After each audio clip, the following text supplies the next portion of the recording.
জোড়া বিদেশি প্লেয়ারকে কিন্তু ছেড়ে দিল ইস্টবেঙ্গল, সুপার সাবকে সই করিয়ে চমক। তো নমস্কার বন্ধুরা, welcome to ST unique sports. বন্ধুরা, এই ভিডিওতে আমরা কথা বলবো বেশ কিছু ফুটবল আপডেট নিয়ে, যেখানে ইস্ট বেঙ্গলের বিদেশি প্লেয়ারদের নিয়ে ট্রান্সফার নিউজ শেয়ার করার রয়েছে, ইন্ডিয়ান প্লেয়ার নিয়ে কথা বলার রয়েছে, আইএসএল এর সূচি একটা বেরিয়ে এসেছে সেই নিয়ে কথা বলা রয়েছে, কোথায় কবে ইস্টবেঙ্গলের ম্যাচ রয়েছে সব নিয়েই আলোচনা রয়েছে এই ভিডিওতে।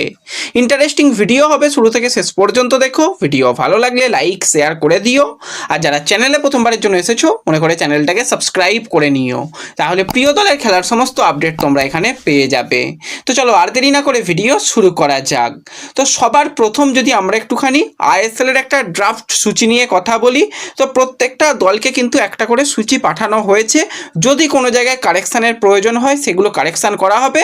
বাদবাকি এই সূচির বেশিরভাগ ম্যাচই কিন্তু এই দিনে এই সময়ই কিন্তু হবে।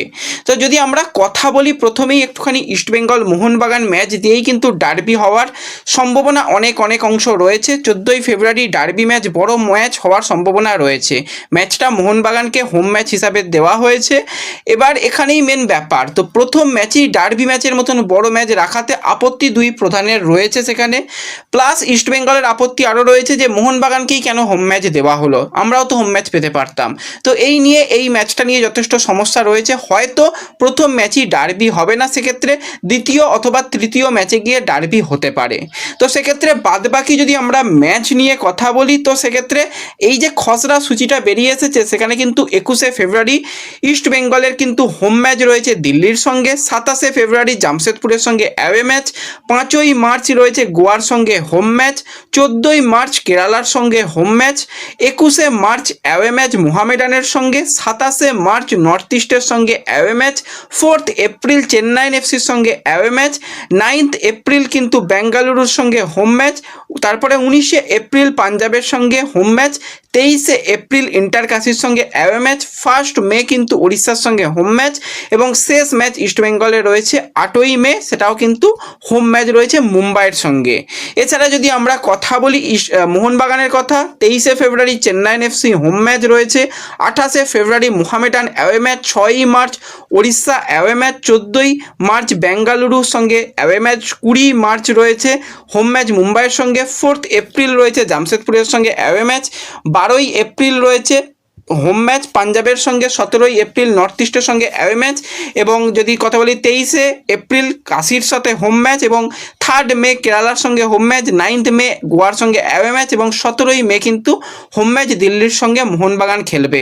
তো এছাড়া মোহামেডানেরও সূচি ঘোষণা হয়েছে, কিন্তু এখানে মোহামেডানের একটা ম্যাচ রাখা হয়েছে। 19শে মে মুম্বাইয়ের সঙ্গে হোম ম্যাচ, তারপরে আবার 20 মে কেরালার সঙ্গে অ্যাওয়ে ম্যাচ। তো এই একই দিনের ব্যবধানে, মাঝখানে একটা দিনের ব্যবধানে খেলা সম্ভব নয়, অসম্ভব। তো সেই কারণে এই কিছু পরিবর্তন হতে পারে, বাদবাকি ম্যাচ কিন্তু এরকমই থাকবে।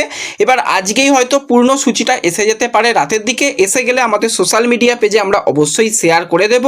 তাই যারা এখনও আমাদের সোশ্যাল মিডিয়া পেজে যুক্ত হওনি, ডেসক্রিপশন বক্সের লিঙ্ক থেকে WhatsApp channel, Telegram channel, Facebook পেজে যুক্ত হয়ে যেও, তাহলে সেখানে সমস্ত লেটেস্ট আপডেট পেয়ে যাবে। তো এছাড়া যদি আমরা কথা বলি, এই সূচি নিয়ে মোটামুটি দুই প্রধানের মোটামুটি ঠিকঠাকই রয়েছে। হোম ম্যাচ ইস্টবেঙ্গলকেও 6টা মতন হোম ম্যাচ ইস্টবেঙ্গল পাচ্ছে, 7টা মতন হোম ম্যাচ ইস্টবেঙ্গল পাচ্ছে, মোহনবাগান সেখানে ম্যাচ পাচ্ছে ওই ওরকম, ওরাও মোহনবাগানও 7টা পাচ্ছে।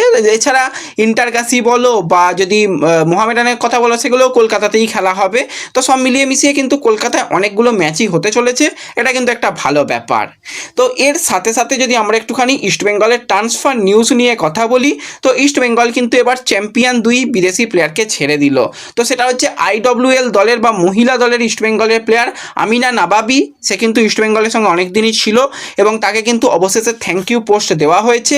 এছাড়া আরও একজন প্লেয়ার ওপাগলা, তাকেও কিন্তু ইস্টবেঙ্গলের তরফ থেকে থ্যাংক ইউ পোস্ট দেওয়া হয়েছে। এই দুজন চ্যাম্পিয়ন বিদেশিকে কিন্তু ইস্টবেঙ্গল ছেড়ে দিয়েছে। তোমাদের কিছুদিন আগেই জানিয়েছিলাম ইস্টবেঙ্গল আইডব্লিউএল এ দুর্দান্ত পারফরমেন্স করছে, কিন্তু তারা বেশ কিছু পরিবর্তনের কথা ভাবছে। একটা ইন্ডিয়ান পরিবর্তন হতে পারে এবং কিছু বিদেশি পরিবর্তন হতে পারে। তো জোড়া বিদেশিকে ইস্টবেঙ্গল ছেড়ে দিয়েছে, সেখানে কোচ অ্যান্থনি অ্যান্ড্রিউস কিন্তু আরও ভালো মানের বিদেশি প্লেয়ার এনে আইডব্লিউএল চ্যাম্পিয়ন হওয়া, শুধু আইডব্লিউএল নয়, এছাড়া কিন্তু এশিয়ার মঞ্চেও ভালো পারফরমেন্স করার জন্য আরও তাদের আপগ্রেড ভার্সান আনার চেষ্টা করছে।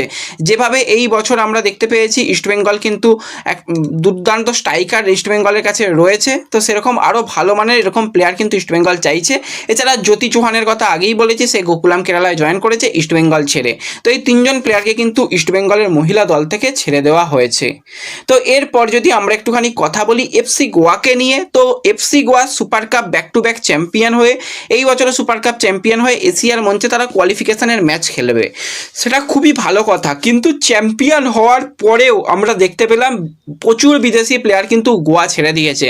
বোরহা হেরিরা, সিবেরিও তোরোর মতন প্লেয়ার, বা যদি বলি সেখানে তাদের আরও এক বিদেশি প্লেয়ারকে তারা ছেড়েছে কয়েকদিন আগে, ইকারকে। তো অনেক বিদেশি প্লেয়ারকেই ছেড়ে দিয়েছে। ছেড়ে দিয়ে কিন্তু তাদের হাতে আর দুজন বিদেশি প্লেয়ার রয়েছে, তার মধ্যে হয়তো ড্র্যাজিচ, সেও বেরিয়ে যেতে পারে। তার কাছে অলরেডি বেশ কিছু বিদেশি ক্লাবের প্রপোজাল এসেছে, কিন্তু সেই জায়গাতে 31 বছর বয়সী স্প্যানিশ সেন্টার ব্যাক পল মরিনো, যে কিন্তু এই এক বছরই গোয়া দলে যুক্ত রয়েছে, সে কিন্তু গোয়াতে থাকার সিদ্ধান্ত নিয়েছে। কিছুটা হলেও সে স্যালারি নিজের কম নিচ্ছে, নিয়ে কিন্তু গোয়াতে সে শেষ পর্যন্ত থাকছে। গোয়া কিন্তু এই বিদেশি প্লেয়ারকে ধরে রাখতে সক্ষম হয়েছে, এবং গোয়াও কিন্তু তারা ট্রান্সফার মার্কেটে নেমে পড়েছে। তারাও কিন্তু একটু ছোট নামের হলেও বিদেশি প্লেয়ার কিন্তু বেশ কয়েকজনের সঙ্গে কথাবার্তা বলছে, যারা কিন্তু মূলত কেরালা সুপার লিগে খেলেছে। সেখানে হয়তো দুজন বিদেশি প্লেয়ার এই এফসি গোয়া দলে যোগদান করতে পারে যদি সব কিছু ঠিকঠাক থাকে। তারা এসে গেলে মোটামুটি গোয়া মোটামুটি একটা দল রাখতে পারবে, কারণ তাদের ইন্ডিয়ান প্লেয়ার তো সবাই রয়েছে, সেখানে অসুবিধা নেই। বিদেশি ভালো ভালো প্লেয়াররা বেরিয়ে গেছে, তো সেই জায়গাতে তারা কিছু এরকম প্লেয়ার আনার চেষ্টা করছে। এবং অলরেডি কিন্তু এফসি গোয়া একটা হোম কামিং করে নিয়েছে। তাদের সুপার সাব প্লেয়ার ঈশান পান্ডিতাকে কিন্তু তারা আবারও ব্যাক করছে। তো ঈশান পান্ডিতার যদি আমরা কথা বলি, 27 বছর বয়সী এই ভারতীয় সেন্টার ফরওয়ার্ড, তাকে কিন্তু আমরা এফসি গোয়ার হয়ে সুপার সাব হিসাবে দেখতাম। কারণ সেই 2021-22-এর কথা বললে সেখানে ঈশান পান্ডিতাকে মোটামুটি 70 মিনিটের পর নামালেও ঈশান পান্ডিতা নিজের দক্ষতায় ম্যাচের রং পরিবর্তন করে অনেক ম্যাচ গোয়াকে জিতিয়ে দিয়েছে, এবং ঈশান পান্ডিতার নাম হয়ে গিয়েছিল তারপর থেকে আমরা সকলেই জানি সুপার সাব পান্ডিতা। তো সেখানে গোয়ার জার্সি গায়ে মাত্র 17টা ম্যাচে 4টে গোল অল্প গেম টাইমের মধ্যেও সে করেছিল। তো তার পরবর্তী সময় ভালো পারফরমেন্স, এবং সে জামশেদপুরে চলে যায়। জামশেদপুরেও আমি বলবো যে খুব খারাপ তার জন্য গেছে তা নয়, কিন্তু সেখানে মূলত ইনজুরি নিয়েই তাকে বেশিরভাগ সময় ভুগতে হয়েছিল। জামশেদপুরের জার্সি গায়ে 36টা ম্যাচ খেলেছিল, সেখানে কিন্তু তার 6টা গোল কন্ট্রিবিউশন রয়েছিল।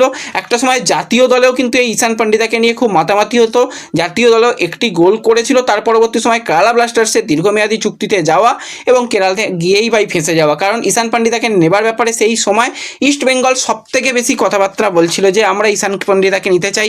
ইন্টারকাশি অফার দিয়েছিল, কিন্তু না, ইস্টবেঙ্গল ইন্টারকাশি কোথাও না গিয়ে কেরালায় চলে গিয়েছিল। সেখানে গিয়েই তার মূলত খেলার অধঃপতন হয়, এবং পরবর্তী সময় কেরালাও তাকে ছেড়ে দেয়। সে কিন্তু কেরালা সুপার লিগ খেলে আবারও কিন্তু সে কামব্যাক করতে চলেছে এফসি গোয়াতে। এটা কিন্তু হোমকামিং হতে চলেছে। এটা আমি বলবো ভালো পদক্ষেপ। যদি ঈশান পান্ডিতাকে সুযোগ দেওয়া হয় মানালোর আন্ডারে, কিন্তু সে নিজেকে আরও একবার পুনরুদ্ধার করতে পারবে, সেটুকু আমরা আশা করতে পারি। তো ব্যাস এই ভিডিওতে এই আপডেটগুলোই শেয়ার করার ছিল। ভিডিও ভালো লাগলে লাইক শেয়ার করে দিও, চ্যানেলে প্রথমবারের জন্য এলে সাবস্ক্রাইব করে নিও। দেখা হবে পরবর্তী ভিডিওতে। ধন্যবাদ।